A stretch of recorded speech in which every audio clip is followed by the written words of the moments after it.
pessoal, bem-vindos a mais uma aula de Física do Felipe dos Santos.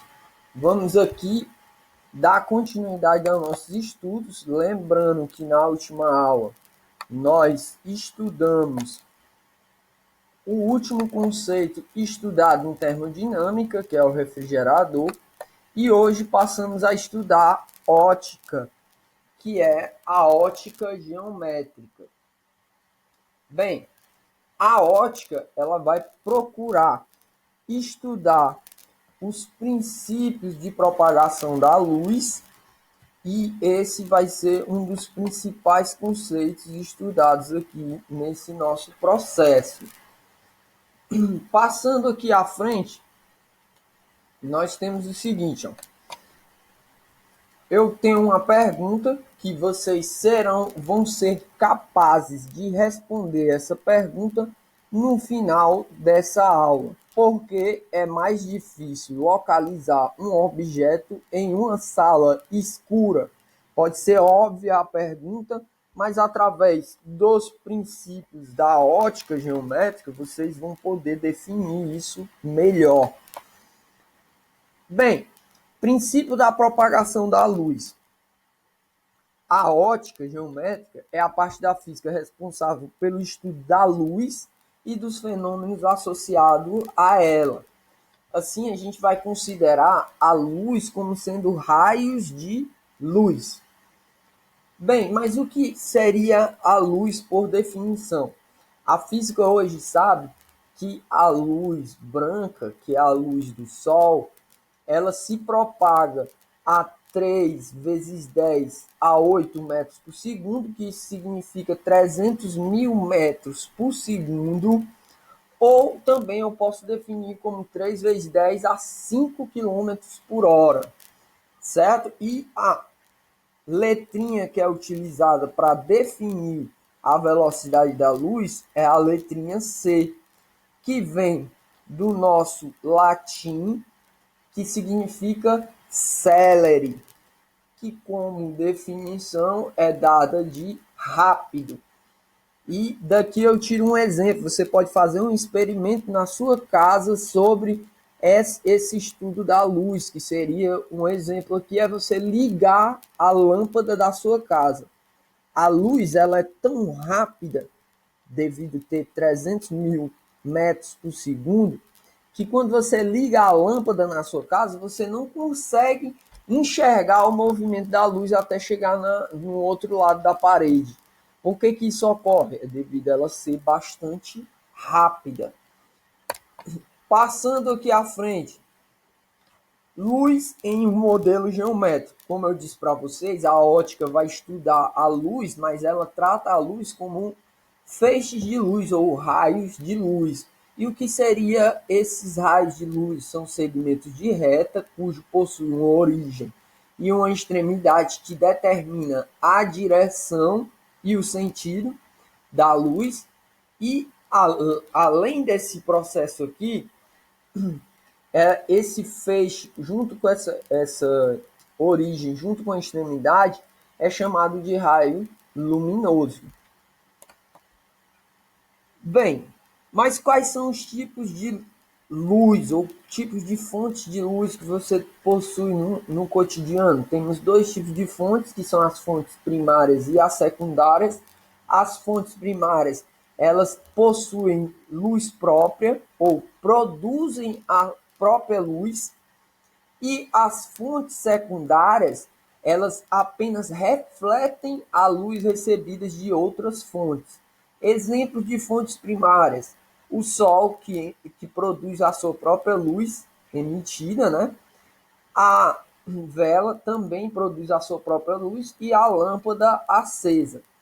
Exemplo de fontes secundárias: a lâmpada apagada, que reflete a luz recebida de outros meios, e a Lua, que é um dos nossos principais exemplos de fontes secundárias, pois quando a Lua está no céu, você vê ela, a Lua cheia, você acha que ela possui luz própria, mas na verdade aquela luz que ela emana na Lua cheia, na verdade, advém de quem? Da luz do Sol. basicamente refletido em sua superfície. Passando aqui à frente, além da definição de fontes secundárias e fontes primárias, nós temos também os tipos de fontes de luz, que é quando eu defino uma luz como fonte extensa ou fonte pontual. No caso aqui eu trouxe o exemplo das fontes de luz extensas, é o Sol, e das pontuais é a estrela. Mas antes eu li numa revista que o Sol é uma estrela. Realmente o Sol é uma estrela. Por isso que eu trouxe esses dois exemplos. O Sol é uma estrela, mas quando ele está próximo a você, você vê ele como uma fonte de luz extensa, que você consegue ver em detalhes essa fonte de luz. Quando você vê ela distante, como é o caso das estrelas, ó, você vê ela como pontinhos no universo. Esses pontinhos são caracterizados como fontes de luz pontuais. Outro exemplo disso daqui seria você olhar uma lâmpada próximo, ela tem então uma função de fonte extensa. Se você se distanciar dela, você vai passar a ver ela como um pontinho luminoso, tratando assim como uma fonte pontual. Seguindo à frente sobre as definições de luz, temos os tipos de feixes de luz.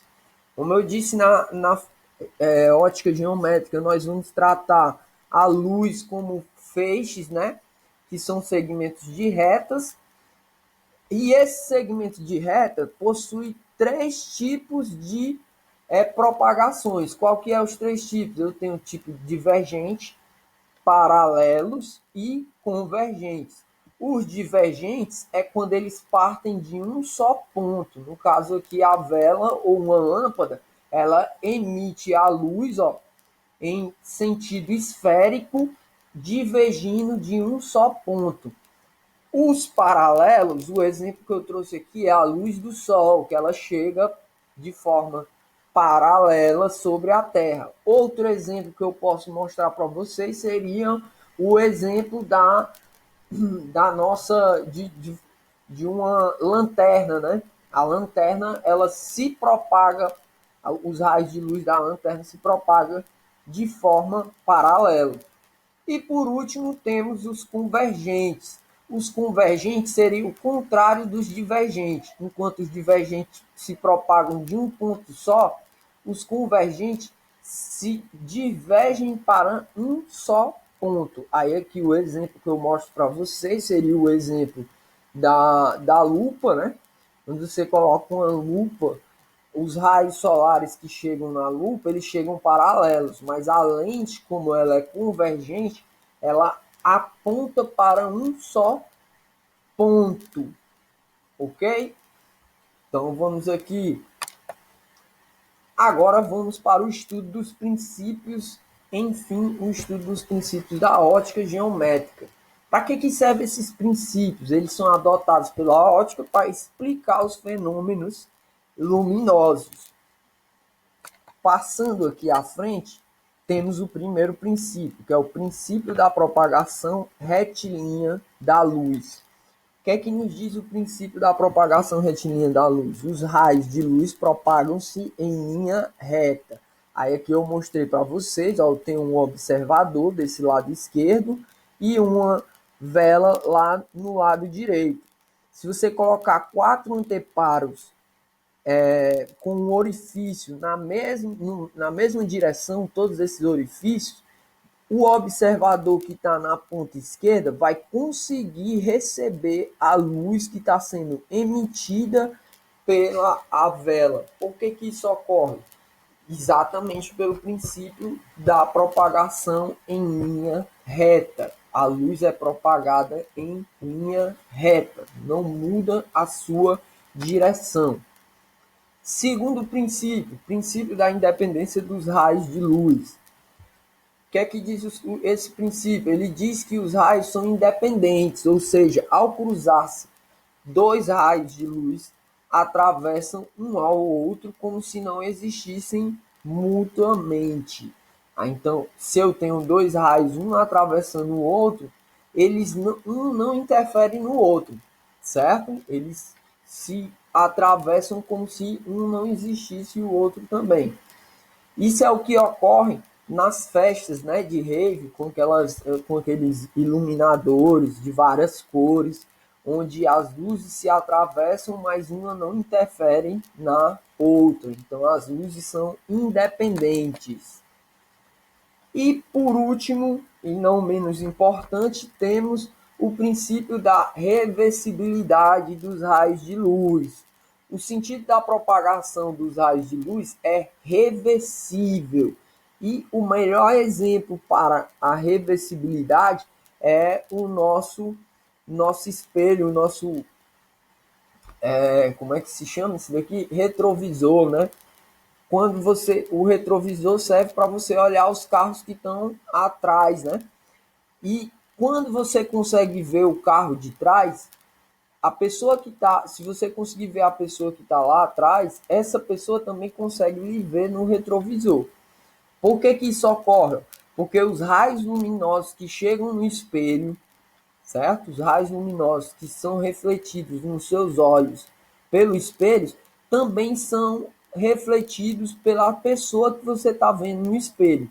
Então ele tem o princípio da reversibilidade. Se você vê uma pessoa no espelho, essa pessoa também consegue lhe ver no espelho. Vamos aqui continuar agora. Por último, temos os meios de propagação e o espaço onde a luz se propaga.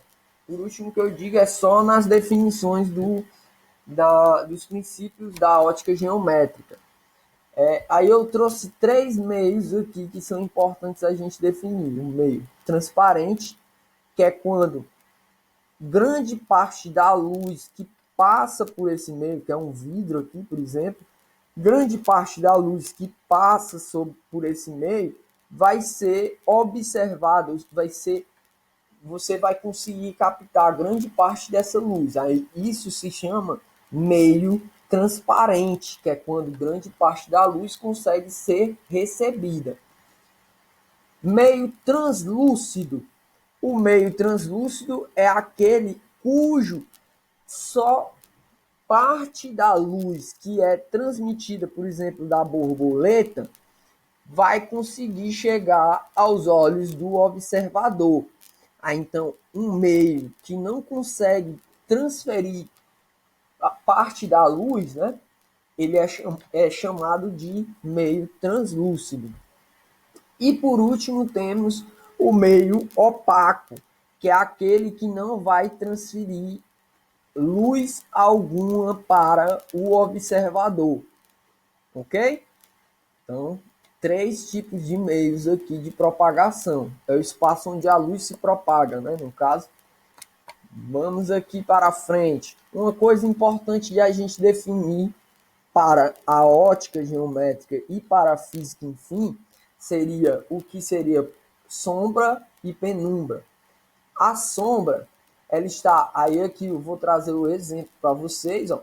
Eu tenho uma lâmpada que está sendo acesa do lado esquerdo, ó, e nesse meio aqui eu coloco um anteparo, que é um objeto opaco, onde a luz não vai ser transmitida para o outro lado.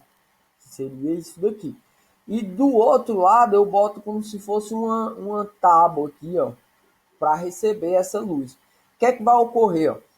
A parte da luz que tá sendo impedida de passar, que seria essa daqui do anteparo, ela vai transmitir na minha placa de madeira uma coisa chamada sombra.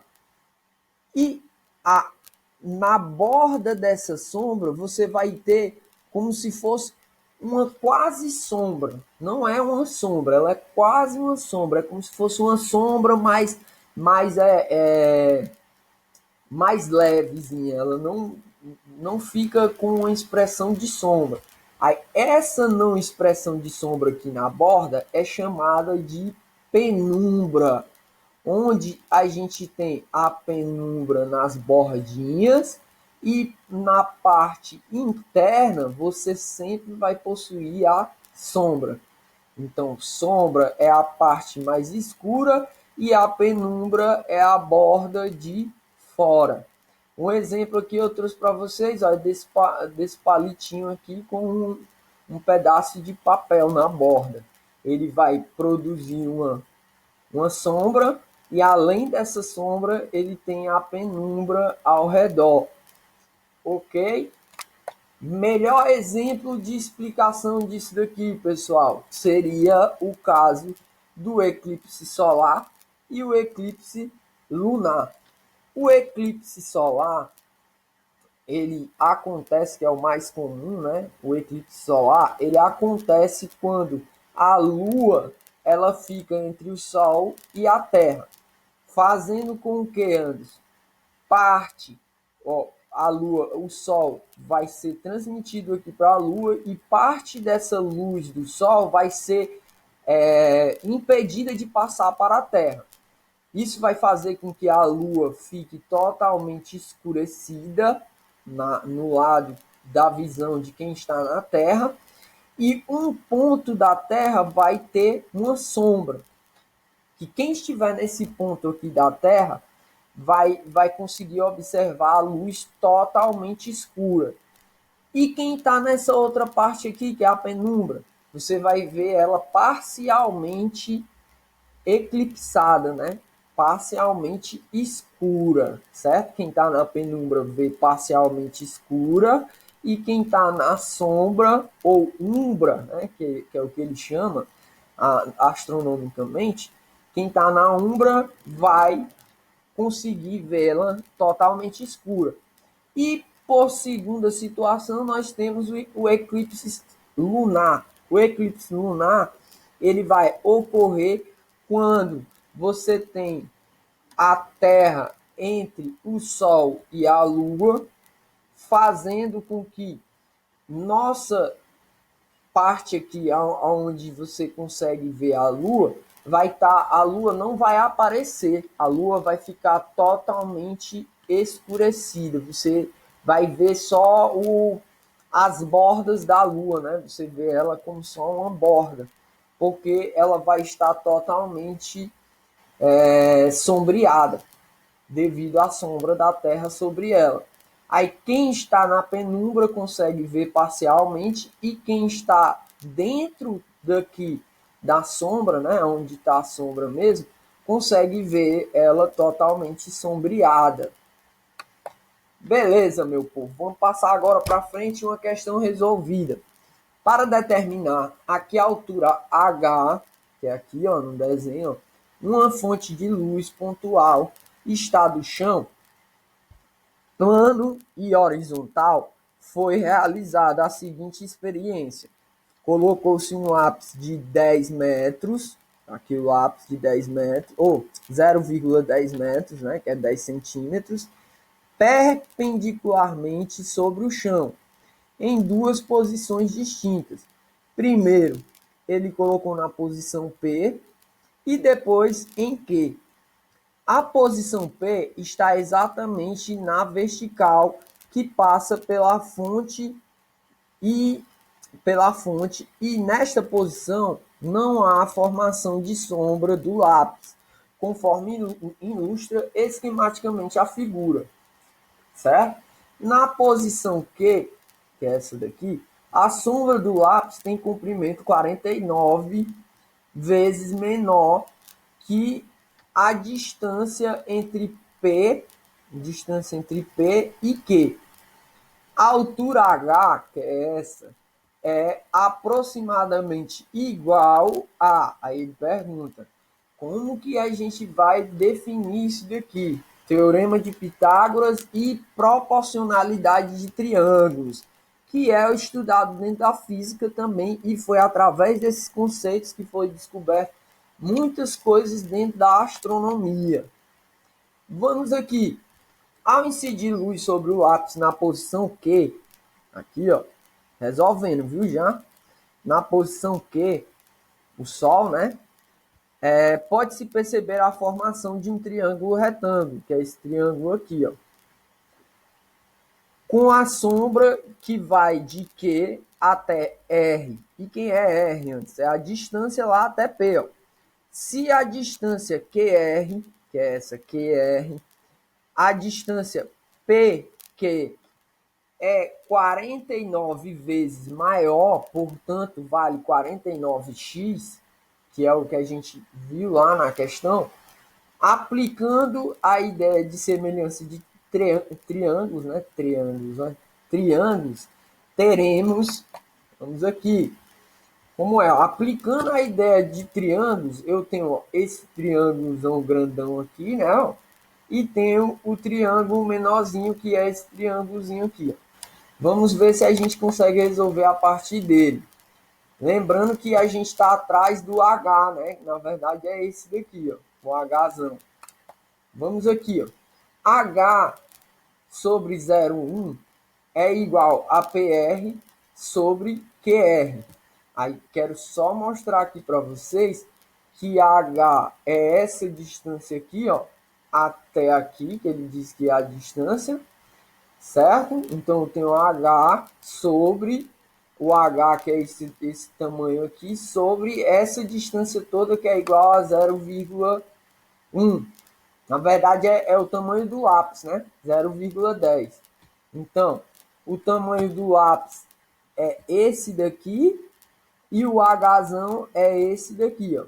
Então, tamanho do lápis sobre, ou H sobre o tamanho do lápis, vai ser proporcional ao comprimento de PR sobre o comprimento de QR. Vamos ver se é isso que tá, ó. Exatamente. Aí, ó, pela compreensão de proporcionalidade de triângulos, nós temos que o comprimento de H sobre o do lápis é igual a PR, que é a base do triângulo PR, e a base do outro triângulo menor que é QR.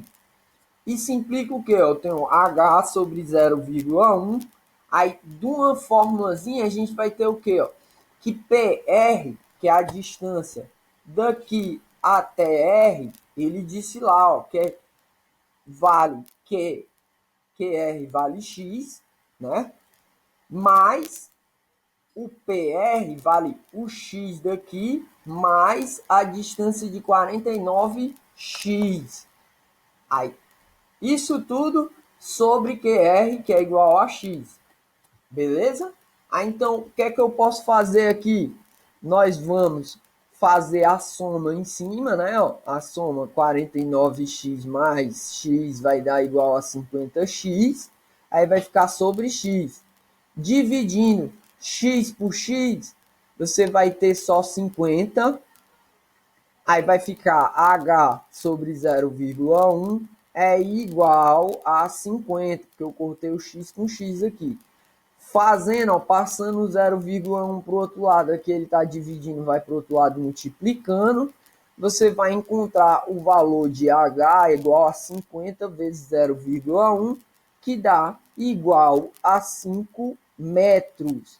Então, isso daqui é uma aplicaçãozinha do conceito que a gente estuda em matemática e aplica na ótica geométrica, no estudo exatamente dos eclipses, no estudo da propagação do Sol, do movimento do Sol, e por referência existem algumas questões resolvidas lá para vocês tirarem como exemplo.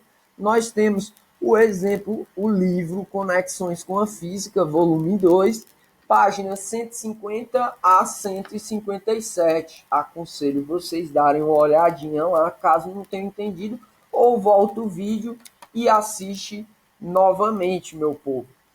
Terminando por aqui, pessoal, finalizando, dou como concluído aqui nossa aula. Espero que vocês tenham entendido, ok? Qualquer coisa, eu quero que vocês levem as dúvidas para a aula de resolução de exercício, que vai ser importante lá. Eu também vou explicar esses slides novamente. Até mais, obrigado pela participação e até a próxima aula, meu povo.